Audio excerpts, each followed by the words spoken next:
स्वस्ति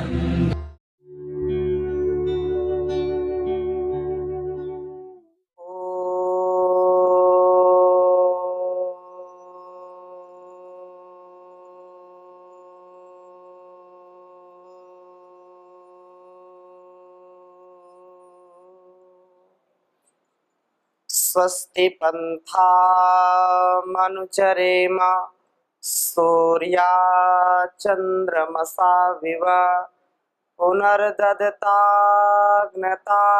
जानता संगमे महि।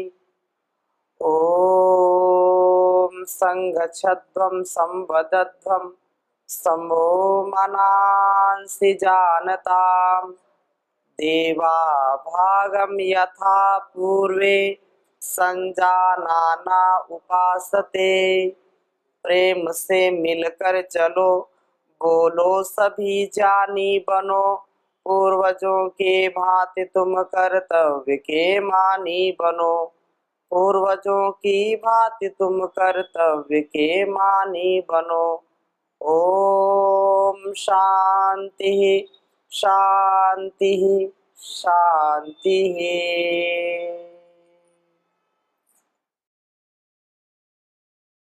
प्रातः स्मरणीय वंदनीय युग पुरोधा युग दृष्टा योग के पर्याय ऋषि कल्प परम पूज्य योग ऋषि श्री स्वामी जी महाराज तथा आयुर्वेद शिरोमणि आचार्य श्री जी महाराज की सूक्ष्म उपस्थिति को प्रणाम करते हुए आज का दिन वास्तव में इतना विचार करके या इतना ऐसे कोई टाइम टू टाइम या मिनट टू मिनट ऐसी कोई स्कीम नहीं थी, फिर भी प्रभात से इतना सबके परस्परता से जो वाइब्रेशन जो स्नेह की तरंगे मिल रही हैं, प्रभात से ही खूब आह्लादित हम सब हैं। माँ भगवती जगत जननी जगदम्बा के अनुष्ठान का यह जो 9 दिन है नवरात्रि के, वह योग यज्ञ और सत्संग से आरंभ हुआ। हम अपने जीवन को और इस जगत को कल्याण से भरे, देश और समाज को कल्याण से भरे, उसके लिए परम आवश्यक है ईश कृपा, गुरु कृपा और बड़ों का आशीर्वाद। उसमें मैं मानता हूं कि दिल्ली सबसे अग्रणी भूमिका निभाती है और दिल्ली को सबसे ज्यादा आशीर्वाद ईश्वर का भी है क्योंकि राजधानी में रहते हैं। दूसरी बात, गुरुओं का भी आशीर्वाद बार बार मिलता है।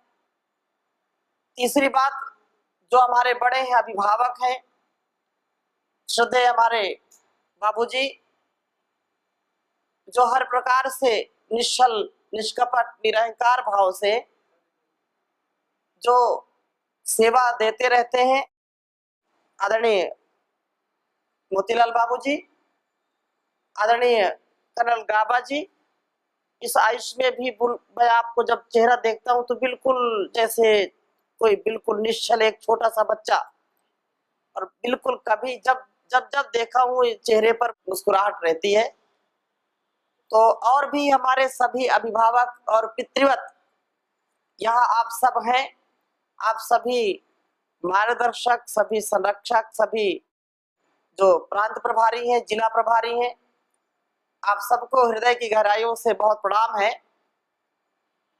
निरंतरता के साथ अपने गंतव्य को, अपने प्राप्तव्य को आत्मसात करते हुए, जैसा मैंने कहा कि हमको सदैव उत्कर्ष के लिए, आत्म उत्कर्ष से विश्व उत्कर्ष की जो पावनी परंपरा रही है उसको हमको आत्मसात करना है। और योग हम करते हैं, कराते हैं, तो योग हमारे जीवन में, हमारे व्यवहार में, हमारे वाणी में, हमारे संस्कार में घटित होना चाहिए। आप सब मुझ सहित हम सब अपने आप को इतना सौभाग्यशाली समझें, और है ही क्योंकि संसार का उपकार करना सब मनुष्यों का परम कर्तव्य है। हम लोकैष्णा, वित्तैष्णा, पुत्रैष्णा, इन चीजों को हम संतुलन में बना करके, क्योंकि जब कोई चाहना नहीं है तो फिर काम कैसा होगा, सेवा का, सत्कार का, परोपकार का कार्य कैसे होगा। लेकिन जो सात्विक कामना है, जो सात्विक भावना है, वह तो होनी ही चाहिए। प्रभात में भी आज जैसे मैंने कहा कि महर्षि देवदयानंद का जो भाव है, वो कहते हैं विद्या में लोभ करो और सज्जनों से मोह करो, राग करो, यही बात है ना। उनसे रंज रागे, उनके भाव में अपने भाव को मिला देना, महापुरुषों के स्वभाव में अपने स्वभाव को विलीन कर देना, यही सच्चा राग है। राग अगर हम गलत अर्थ में लगाते तो भी यही राग है। किसी को राग हो जाए खाने से तो उठते जागते सोते हर समय उसको खाने की ही धुन पड़ी रहेगी। किसी को जलेबी खाने का स्वभाव हो जाए तो जिधर गली में जाएगा उसको दिखाई पड़ेगा कहाँ जलेबी की दुकान है, जरा देख लूं, क्योंकि उसका जो राग है उसको बैठने नहीं देता। और राग है तो कहीं दुख भी मिलेगा, लेकिन सात्विक जो राग है, जिसको कंप्लीट अटैचमेंट कहते हैं, विवेक पूर्वक किया हुआ राग कभी दुख नहीं देता है। माता पिता को अपने बच्चों से राग होता है, बच्चों का भी अपने माता पिता से होता है, गुरुओं को शिष्य से, शिष्य को गुरु से होता है। हम बिना राग के, बिना विवेकपूर्ण राग या ये कहें कि मोह के जीवन में सद्भावना से नहीं जी सकते। करुणा, प्रेम और जो परस्परता है, उसको हम जब योगस्थ होकर के, आत्मस्थ होकर के जीते हैं तो हम बड़े से बड़े संकटों को भी झेल जाते हैं। और ये संसार हमको पूरा परिवार लगता है। ये भाव अंदर से ऐसे जागृत हमारे अंदर होते हैं कि एक ऐसी उच्च चेतना से हम युक्त हो जाते हैं कि पराया कोई लगता ही नहीं है। कुछ में दोष हो सकता है, कुछ में गुण हो सकते हैं, लेकिन जिसके अंदर गुण है उसको देख करके हम प्रसन्न होते हैं, बहुत अच्छा है, उसको बिना मांगे हम आशीर्वाद देते हैं। जो अच्छा काम करता है, अच्छी सेवा करता है, जिसका अच्छा गुणकर्म स्वभाव होता है, वो प्रभारी के रूप में हो सकता है, घर परिवार का सदस्य हो सकता है, समाज का कोई समाज सेवी हो सकता है। अच्छे लोगों को देख करके हृदय में आशीर्वाद फूटता है, उसको देख करके जलन नहीं होती है। जो अच्छे सात्विक लोग हैं, जो योगी लोग हैं, और जिनसे त्रुटि हो जाती है, जिनसे गलतियां होती हैं, घर में गलती हो गई, समाज में, संगठन में गलती हो गई, तो जब हमारा व्यवहार योगी की तरीके हो जाता है तो उनकी गलतियों पर हम नाराज नहीं होते हैं, हम निराश नहीं होते हैं, अपितु हमको उनकी गलतियों पर दया आती है, करुणा आती है कि ये बेचारा है, परमात्मा इसको सद्बुद्धि दे, इसके जीवन का कितना बड़ा उद्देश्य है इसको वो समझ नहीं पाता। अपने पद का, प्रतिष्ठा का, अपने उत्तरदायित्व का वो निर्वहन नहीं कर पाता तो उसका वो दोष, उसकी वो त्रुटि, उसकी वो कमजोरी को देख करके हम निराश नहीं होते, उदास नहीं होते, अपितु उसके ऊपर हमको तरस आता है। हम उसको उभारने का प्रयास करें। हमको जब अपने संगठन, घर परिवार की उन्नति का ध्यान होता है तो हम किसी भी प्रकार से अपने जीवन और जगत के अकल्याण का कभी मन में विचार ही नहीं करते, क्योंकि जो क्रोध है, जो ईर्ष्या है, जो द्वेष है, जो उद्वेग है, जो चांचल्य स्वभाव है, उससे हमारा कभी सही निर्णय नहीं होता है।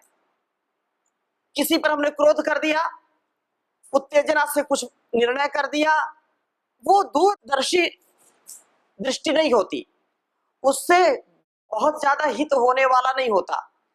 फिर हम धीर वीर गंभीर बने और एक छोटे से भी कार्य में, छोटी सी भी जिम्मेदारी में, छोटी सी भी सेवा में कभी अपने आप को निराश ना करें, उदास ना करें।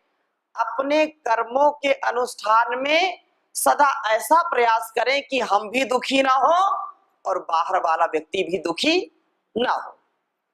अब फिर ये मन में आता है, अरे स्वामी जी, जब किसी व्यक्ति को डांटेंगे, काम नहीं करेगा, फटकारना पड़ता है, बहुत कुछ करना पड़ता है, घर के लोगों को भी कई बार बहुत कुछ बोलना पड़ता है।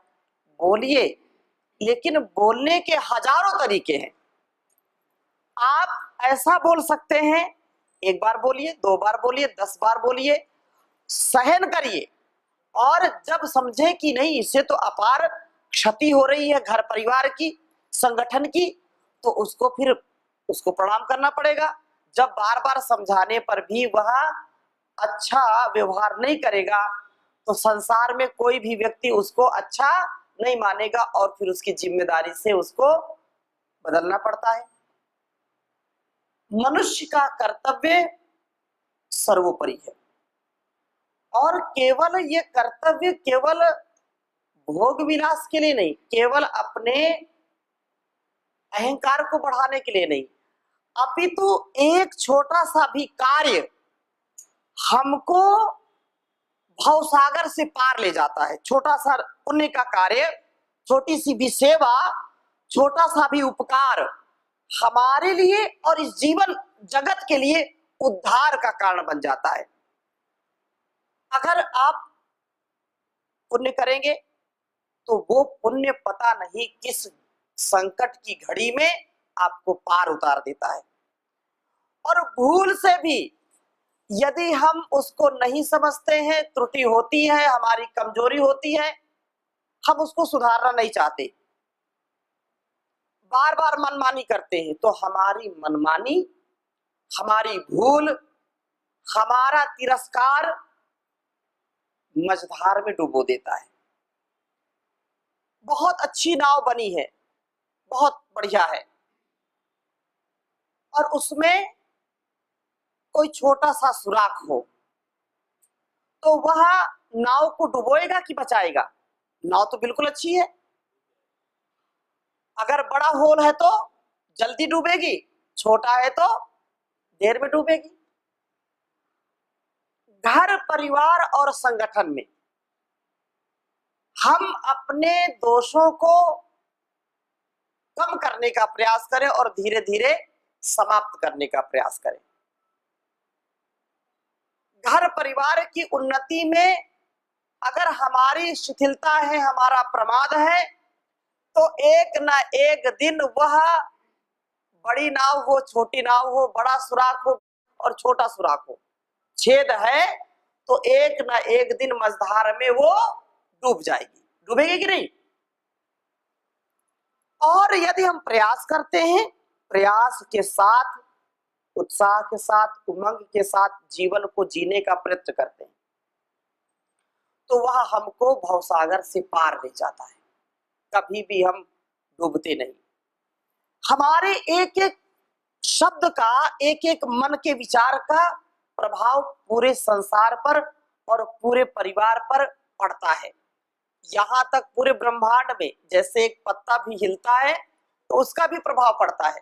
हम देवत्व से युक्त हो और जो कुछ भी हमारे जीवन में है उसमें हम कभी प्रमाद ना करें, आलस्य ना करें और संतुलन के साथ जीवन को जिए।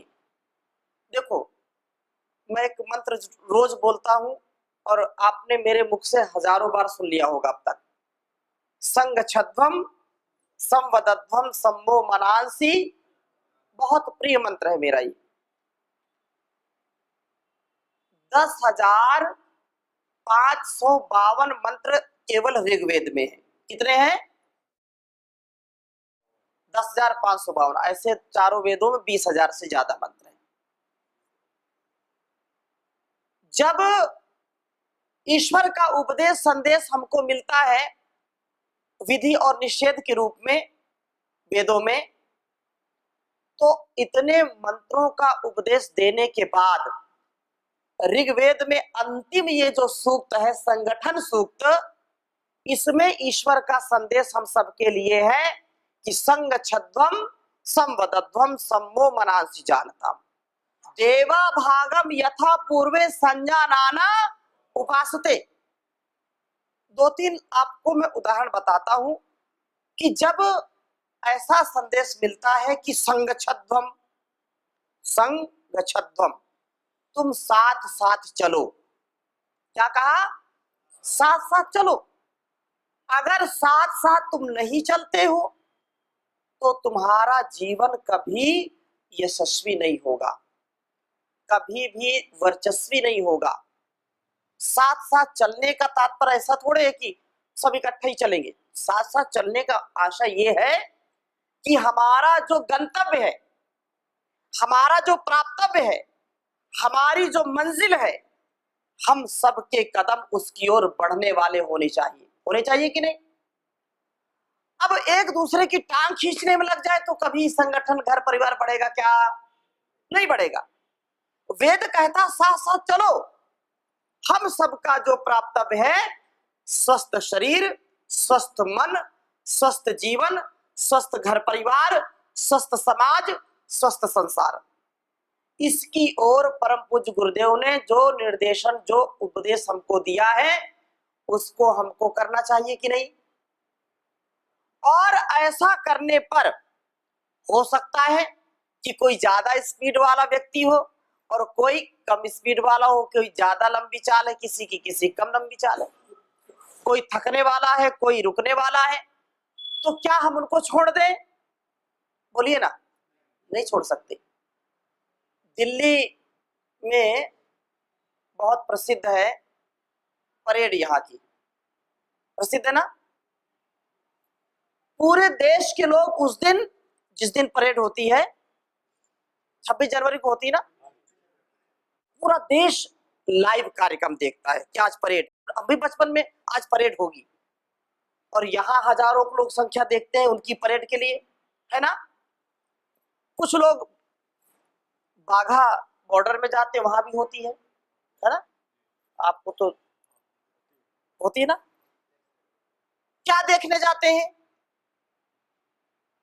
हजारों की संख्या में सैनिक जब एक साथ मार्च पास्ट करते हैं तो उनके कदम, उनके जो हाथ है, उनकी जो शारीरिक क्रियाएं हैं, वो एक समान होती है। होती कि नहीं होती? अब हो सकता है उसमें पहलवान जैसे कोई ज्यादा उत्साही व्यक्ति हो और हो सकता है कोई उसमें बीमार भी हो सकता है किसी का कम सामर्थ्य हो। तो इसका मतलब ये नहीं है कि वो ज्यादा उत्साही है तो जल्दी से हाथ बढ़ा दे, और वो शरीर से बीमार है तो उसका हाथ पीछे ही रहे। जो ज्यादा ऊर्जा से भरपूर है उसकी टांगे जल्दी आगे बढ़ जाएं और किसी के पीछे रहे। ऐसा होता है क्या? एक साथ उठाना पड़ेगा। अगर एक भी बार गड़बड़ किया तो उससे बाहर कर दिया जाता है कि नहीं? और ट्रेनिंग में तो उसको बहुत कुछ जो है सहनी पड़ती है, खूब उसको जो है प्रसाद भी मिलता है बहुत मिलता है। तो जो है क्योंकि हमारी गति समान होनी चाहिए, गंतव्य हमारा एक होना चाहिए। संगठन में इस बात का जब तक ध्यान नहीं रखेंगे तब तक संगठन यशस्वी नहीं हो सकता है। जो कमजोर है और जो बलशाली है, तो बलशाली जिसके अंदर सामर्थ्य है वो कमजोर को भी पास में साथ में लेकर के चले, कमजोर वाला प्रयास करे, और जो बहुत ज्यादा उत्साही वो अपने नियंत्रण में आए। उसको नियंत्रण में अपने शक्ति को करना पड़ेगा, थोड़ा नियंत्रण करो। मन पर भी, शरीर पर भी, अपने जीवन के गंतव्य की प्राप्ति के लिए, घर परिवार को उन्नत बनाने के लिए, संगठन को उन्नत बनाने के लिए ये भाव पैदा करना पड़ेगा। जब तक ये भाव नहीं आएगा तब तक संगठन, घर परिवार अच्छा नहीं बन पाएगा। संग छद्वम संवदध्वम, ऐसे तो बहुत उदाहरण है।